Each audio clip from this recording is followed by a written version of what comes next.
going on, people? We are Tottenham TV, back here for another episode of Predict the Prem, where me and my brother go head-to-head in predicting Premier League outcomes.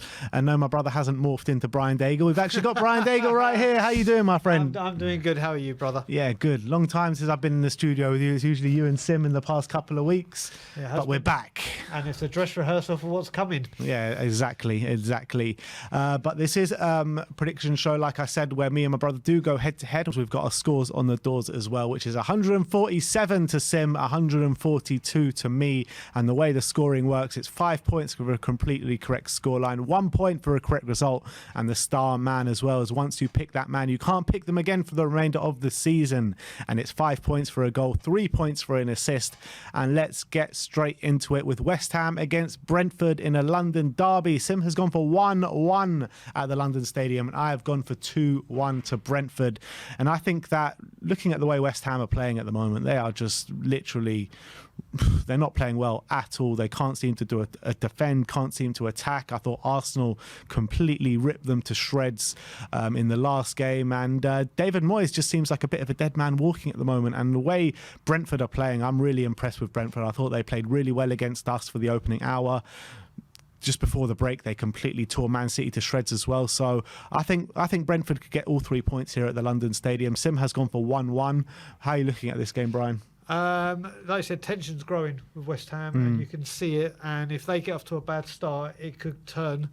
I have, like you, I've been very impressed with Brentford, including the what we just got to see at close quarters. If I had to pick Sim or Ben, draw or win, I'm going with you, Ben. You're going for a Brentford win? Yeah, but I think it might be 3-1.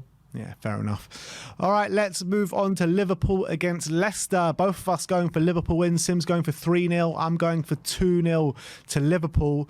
And obviously Liverpool got back to winning ways in their game last week. Leicester, without James Maddison, really didn't put on a good showing against Newcastle. And I think it could be a bit similar here without James Maddison once again at Anfield, where Liverpool, no matter what they're going through, they always are really strong at Anfield. And I think it's going to be a convincing victory for Liverpool. I'm going 2-0. My brother's going 3-0. What are you going for?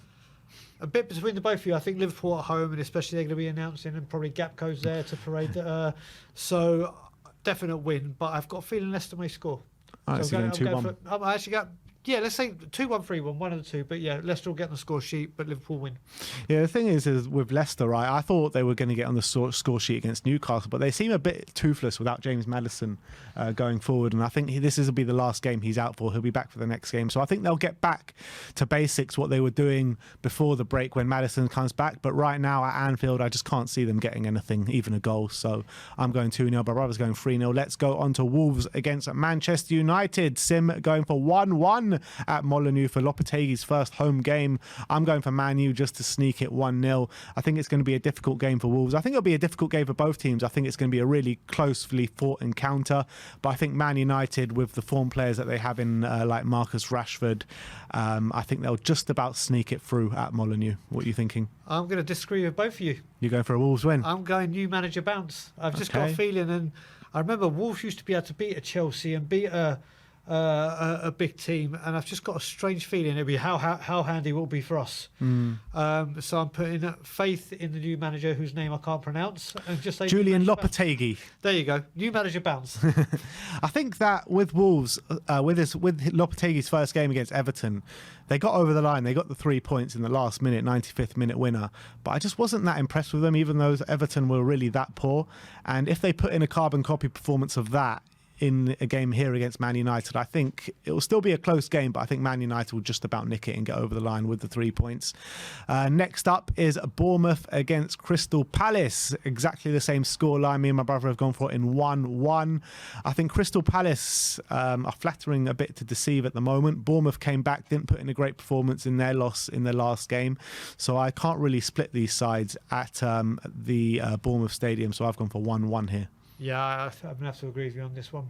I just can't see 3-1-1s, a hat trick of 3 1-1s we're going for. It'll probably be 3-3 then. Yeah.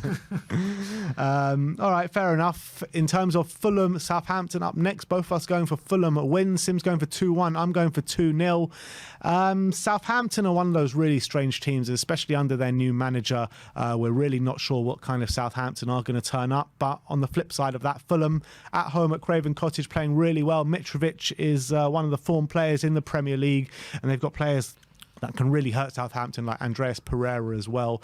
So I'm going to go for a convincing 2-0 win to Fulham. Yeah, I'm with you on this one for 2-0. We were talking just before when we were looking at goal scorers of low goals and assists, and I couldn't believe James Ward-Prowse was in that, 2 goals, 2 assists, and obviously that's not like him. So yeah, I don't see them scoring without him, and I'm going with you 2-0.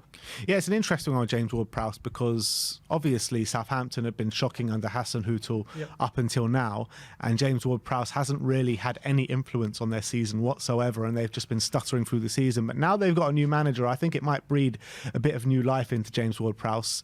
Obviously, he got his goal on the first game from the new manager. Obviously, it was a missed penalty and he got the rebound. But I do think as the season progresses, Ward-Prowse will get more goals and more assists and more contributions. But I think in this game against Fulham, I just think Fulham are just going to sneak it 2-0. So Sim's gone 2-1, I've gone 2-0. Moving on to Man City against Everton. I think you'll be a bit of a madman to predict anything but a Man City win in this game. Both of us going for 4-0 to Man City. Everton are just shocking at the moment. They were shocking before the break, shocking in the last game in a 2-1 defeat at home to Molineux. The fans are getting really irate with Lampard. They don't know where to turn, to be honest, and I think Lampard could be on his last legs a bit with only 1 point above the relegation zone. And I think the way Man City are playing their football, I think Haaland is going to absolutely tear them apart. So I'm going 4-0. I'm going to agree with everything you said and agree with there was going to be a but result. coming. There is a but. Oh, there is a but. I want to add 2 more goals onto 2 more. Wow, 6. Yeah, I've got a real feeling Everton may get a consolation, but I think this is going to be a mauling, an absolute mauling. Yeah, I agree. In the last 2 games Everton have played at the City Stadium has been 3-0 and 5-0. So 1 more might not hurt.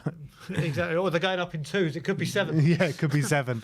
But anyway, let's go to Newcastle Leeds. Both of us going for 2-0 to Newcastle. We saw Leeds put in not the greatest performance last night at the against City at the Ellen Road. But this Newcastle side, they really have got the best defence in the league, and I just can't see Leeds putting anything past them. And I think it's going to be a nice 2-0 victory at home for Newcastle once again. I'm going to raise it by 1. 3-0. I think Newcastle right now, is there a group of supporters right now that are more buoyed by what's going on? That stadium will be rocking. January will be officially open. Not in their wildest dreams that they think they'll be second for one moment and third. They're on fire, and nothing more than a Newcastle win from this. Yeah. Well, January won't actually be officially open because these games are playing on the 31st of December. Okay. But it will be within 24 hours. There we go. I had to get a blueprint. Next up, Brighton against Arsenal at the Amex. Sim going for 1-1. I'm going for 2-1 to Arsenal. I think it will be a tight game. Arsenal usually do struggle when they go to the Amex, but there's just this aura about Arsenal at the moment. They are just smashing teams, and I think this will be a bit different. In a case, it will be a much closer game at the Amex, but I think Arsenal will just about sneak it through with a 2-1 victory. Sim going for 1-1. I pray for Sim, but I pray for a Brighton win, to be honest. I just can't see a win. I'm praying for a draw like Simeon has said, but I'm very fearful that it's going to be the win you predicted. Let's hope not, but let's move on to Tottenham against Aston Villa. Both of us going for Tottenham victories. I'm going for 3-2 to Tottenham. Sim's going for 3-1 to Tottenham. And in my thinking behind this, I mean, you know what's going on with Tottenham. In the last 6 or 7 games, we've conceded 1, mainly 2, before we can start scoring. And I don't think this will be any different. Aston Villa, under their new manager in Unai Emery, they have started life well under him, albeit they just lost to Liverpool at Anfield. But I think it was at Villa Park. But I think they'll come out this game firing out the blocks, thinking that they can get a result at the Tottenham Hotspur Stadium. But I think another comeback job is on hand for Tottenham, and I think we'll just about sneak it by 3-2. And Sim, I'm sure it's similar thinking, but 3-1. Yeah, I agree with you that I think there will be a comeback. but I think it's going to end Desmond's. Really, 2-2. I really do. I think, but believe me, as much as I want to see and say Spurs win, I just see Desmond. I see Desmond's. All right, next up is Nottingham Forest against Chelsea. Both of us going for Chelsea win. Sim going for 3-0. I'm going for 2-0. There's not too many goals in this Chelsea side at the moment, but against a Nottingham Forest side who do come unstuck against the bigger sides, albeit they did beat us in the cup and beat Liverpool at home before the break. I can't see them getting anything from this Chelsea side. They came back from the break with a really good performance last time out with a 2-0 win, and I think it's going to be a repeat of that scoreline, so I'm going 2-0. They did it to us at the Carabao Cup. They did it to Liverpool. And I think they're going to do it against Chelsea. I think you're going to see overhead? Oh, completely heart overhead. But I could just see it. We all know that this league, the big clubs can always lose to the smaller clubs. And I'm going for a Forest win. Interesting. But let's move on to the star men. And Sim has gone for Mitrovic, who Fulham are at home to Southampton. It's a pretty good shout because he is just on rapid fire at the moment. Got 2 assists and a goal in his first game back whilst he was a doubt for the game, wasn't 100% fit. So that's definitely a good shout. But I have gone for our ginger from Sweden, Dejan Kulusevski, against Aston Villa at home. He's had a break during the World Cup to get himself fit and ready. He's coming out with some really good quotes at the moment, and I think he's going to put in a performance for us to behold against Aston Villa. I've predicted 3-2, and I think he can definitely have his say in at least 2 of those goals with either an assist or a goal. But I'm definitely backing him to get on the score sheet against Aston Villa. But in terms of the star men, it's 5 points for a goal, 3 points for an assist. Between Mitrovic and Kulusevski, who's going to get more points this week? I think this is actually very, very close when you look at it. Both at home, like you said. Mitrovic and his goals, I think it may be Mitrovic. Kulusevski, listen. Thanks, Brian. No, as I've said, Kulusevski is incredible, and everything we do seems to stem from him, and I hope he is the one, these two that do it. But Mitrovic, what do you say? It's 5 goals, 5 points for a goal. And 3 for an assist. Yeah, that's where I think it'll get you, just because I think Mitrovic will get a couple of goals. The assists, hopefully Kulu gets a goal and an assist, and then it doesn't matter. But he's going to get 2 goals and an assist. Oh, there you go. Then Kulu. Sevski. All right, big up. Thanks for joining me today, Brian, on this Always show. a pleasure, my man. We'll see you a bit later for a Tottenham update. But that is our Premier League predictions. Put your predictions in the comment section below. Put who you think is going to come out on top with the predictions in the comment section below. Thank you all for joining us today. Like, subscribe, and comment. And as always, come on, you Spurs. Coach Spurs.